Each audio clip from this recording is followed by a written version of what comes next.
Assalamualaikum warahmatullahi wabarakatuh. Perkenalkan, nama saya Muhammad Syakab Pratama Kusuma dari kelas 11 IPA 5. Di sini saya akan menerangkan bahan kemasan dan cara pengemasan dari kemasan masakan internasional, yaitu makanan kebab.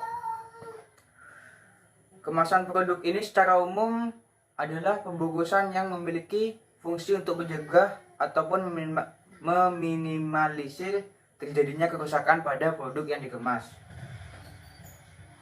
Kemasan ini jenisnya kemasan primer, kemasan yang hanya menentukan suhu makanan yang ada di dalamnya dan fleksibel.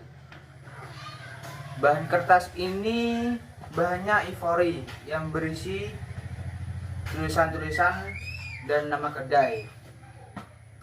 Dan untuk ukuran kemasannya ini 21 kali 8,5 cm. Cukup itu saja yang bisa saya jelaskan. Terima kasih. Assalamualaikum warahmatullahi wabarakatuh.